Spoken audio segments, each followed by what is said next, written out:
started off in middle school having to cope with many things, and one of them was bullying. We had a particular day I remember.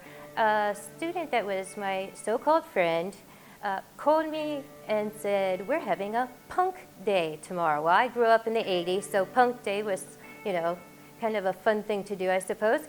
And so I proceeded to take green food coloring, put it in my hair, put a bunch of army jacket attire on, and went to school completely punked out. Needless to say, when I got there, absolutely no one was dressed for punk day. It was just myself. The girl that told me to do this was laughing and said, "Oh, I never said that.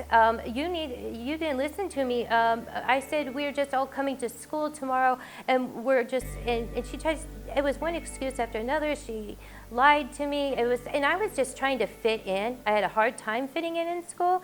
I played sports. I did music. I did all kinds of things, but there was no group that I really fit in. And so that day proceeded to be the day that I'll never forget, because the principal let me try and shower it out, all kinds of things before I was even allowed to call my mother. It was just one day that will just stick in my mind forever. And so that's why when there's somebody new or somebody that's trying to fit in, I try to be more compassionate and understanding. And that was just one of the many times. And even to this day, my mom and I talk about it and have, recollection of it. So my biggest thing is I just want you to know that we can move on, kids can move on. You can have a very traumatic thing, but it doesn't have to live with you forever. My most memorable bullying experience happened in 7th grade, actually at Ashland Middle School, the old one. It was actually with my best friend at the time. We had gone through elementary together and kindergarten, everything. For the sake of privacy, we'll call her Shelly. So Shelly and I did everything together and hung out. We lived in the same neighborhood. And then she decided to do basketball in the winter, and I didn't. And she met some new friends, one of them being Kim. Kim never really liked me, but for no reason, and she was in 8th grade, so we never ran into each other. It was not a big deal. Until one day, Shelly came to school, and she acted like I didn't exist. Just completely froze me out and gave me the cold shoulder. It made me sick to my stomach. I didn't know what to do, and I felt completely isolated, and I had no idea what I did. So for weeks this went on, and it got worse. I would hear Shelly talking at lunch and saying that, "Oh, I'm gonna beat her up if she comes near me," or "I'm going to, she's just such a loser." She would say awful things about me, and one by one, my other friends started not talking to me either. So eventually, this turned into the WHC, which is the We Hate Chelsea Club, which girls would write all over the place. They'd put it in their locker, they would write it in each other's notebooks, and of course I didn't know what it meant at first until someone clued me in that it meant We Hate Chelsea. So I was devastated. I went home and cried, and I just didn't want to see people. I kept my head down when I came to school. I ran from classroom to classroom, did not talk to people in the hallway. I avoided being social. It was awful. And then one day after school, I was confronted.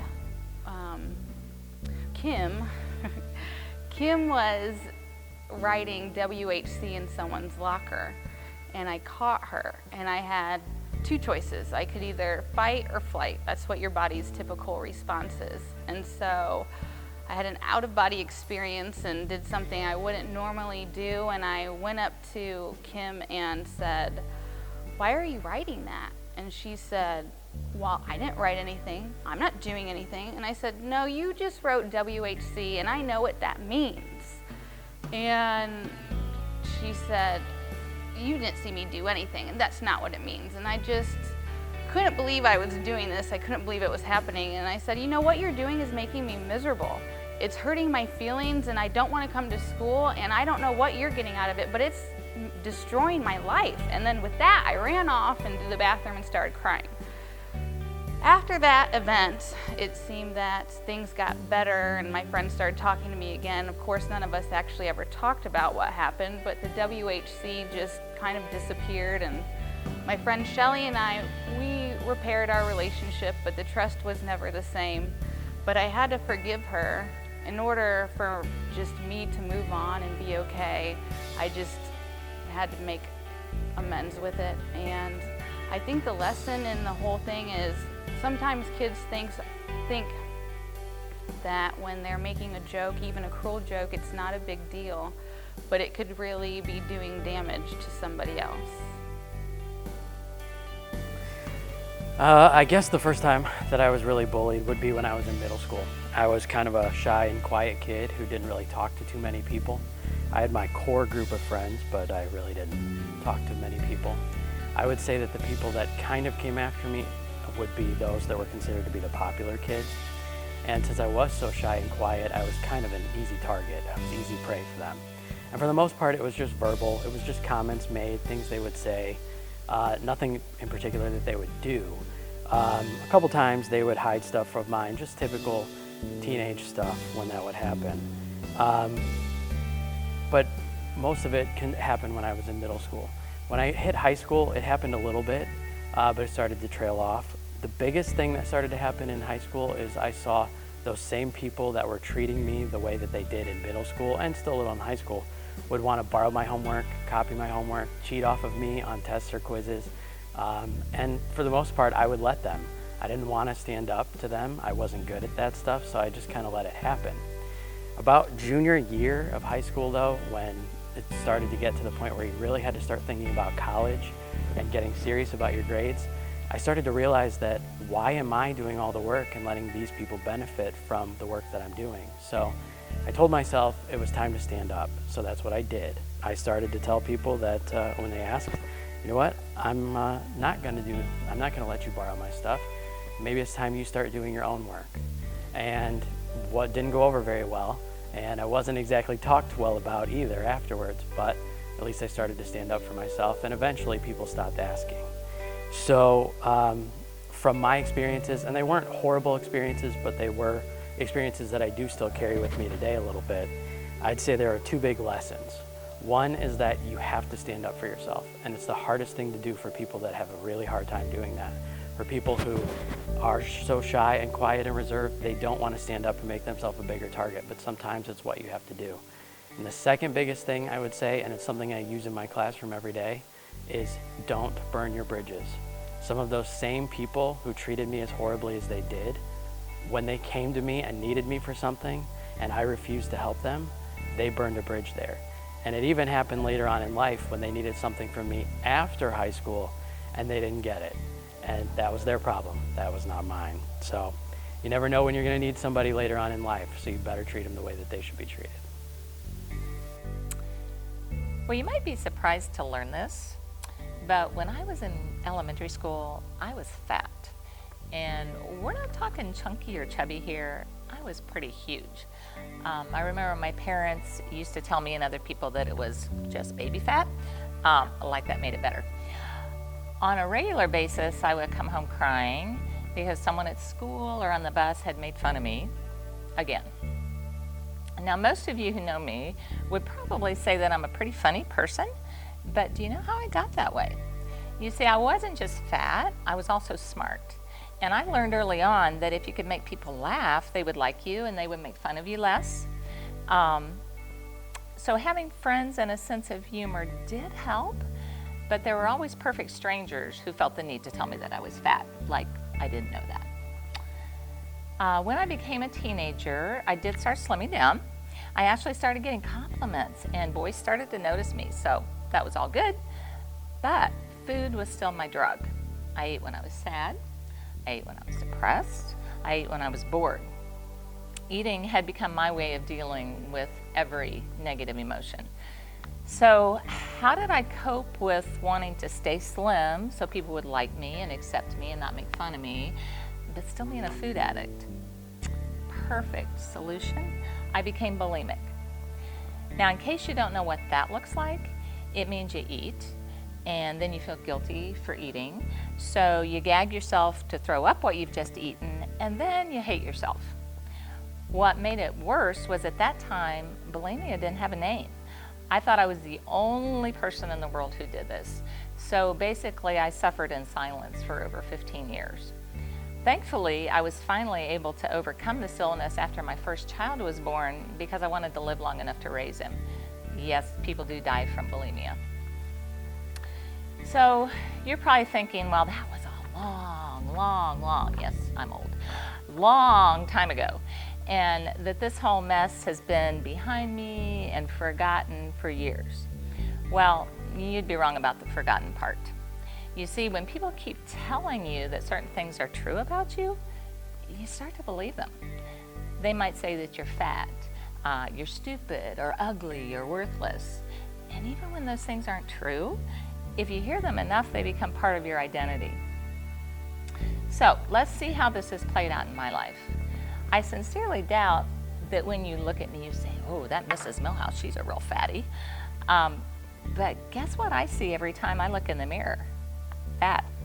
I could weigh 90 pounds sopping wet, and I'd still see fat. I feel guilty every single time I eat something sweet. I feel guilty every single time I overeat. And when I feel guilty, I have to fight to silence those voices in my mind that are still saying that I'm a fat, awful person. So this story hasn't been easy to tell, but if it makes one person think before they say something negative to another person, then it's worth it to me. This is why my classroom is such a safe place. I refuse to tolerate unkindness in any form. Cultivating kindness in this world is one of my life goals. So I really couldn't have been happier this year or prouder when some of my students wrote me notes at the end of the year and said, "You've made me a kinder person." So next time you're about to call someone a name, consider that you might not be hurting them for just a moment or just a day. You might be hurting them for a lifetime. Throughout middle school and high school, I was teased by random people just because I was really shy and quiet. They would call me stuck up, snobby, ask me if I was too good to talk to them. In reality, I was just really quiet, really shy. I really didn't know what to say to them, how to stand up for myself. There was one time on the school bus where a younger kid kept jumping over the back of the seat and hitting me on top of the head. And I'd had enough with him. One of the times that I actually stood up for myself, he got off the bus before me and I took my elbow and just whacked him on the way out the bus. And I hit him in a sweet spot and he never bothered me again. But that's not the bully that really stands out the most to me. And at the time, I didn't realize this person was a bully. My best friend, Annie, she and I were best friends like you would think of best friends. We hung out all the time. We never got off the phone. But what I noticed was Annie was very controlling. Since I was shy, I think I just kind of went along with her and let her be that way because she was my friend and I wanted friends. One comment stands out to me from 8th grade math that I'll never forget. One day in math class, I was raising my hand, answering questions, just like I always did because I was a good student. Up until that point, I'd had a 4.0. I maintained straight A's all through school. And one day, Annie said to me, "Christy, why don't you stop raising your hand and answering questions all the time because you're making us look nerdy." After that, that was the last time that I'd had a 4.0 until the senior year of high school. I was determined that I was not going to look nerdy according to her standards. And this continued. Annie, she was always kind of controlling. There were friends that I could have had that I lost, I think, because of her. There were friends in 4-H, friends in my neighborhood that I had outside of Annie, but I didn't hang out with these people when Annie was around because she didn't approve of them. Well, over time, I just quit talking to those people altogether. I quit hanging out with them because I wanted to be with cool Annie. And I lost some great friendships because of that. So I guess I'm sorry that I followed her lead. And this kind of continued into high school a little bit, and then in college was kind of where the straw broke the camel's back. We hung out in college, we stayed in touch, we didn't go to the same college. But one incident that I'll never forget, we had decided to go shopping together. And this was, we were probably around 23, and I had just had my first child. We were at the mall and in the changing room, and we decided that we were just going to go change in the same room to save space. We were changing clothes and she looked at me and she said, "Wow, it's finally nice that I'm actually skinnier than you." Granted, I had just finished creating a human being, and she's bragging that she's finally skinnier than me. I mean, how does that make a person feel? I mean, I'd already gained weight being pregnant. I was already self-conscious about it, and she just made it that much worse. And then there were other incidents. She had a lousy excuse for being late to my wedding, and then she got married a few years later, and her bridal shower came around.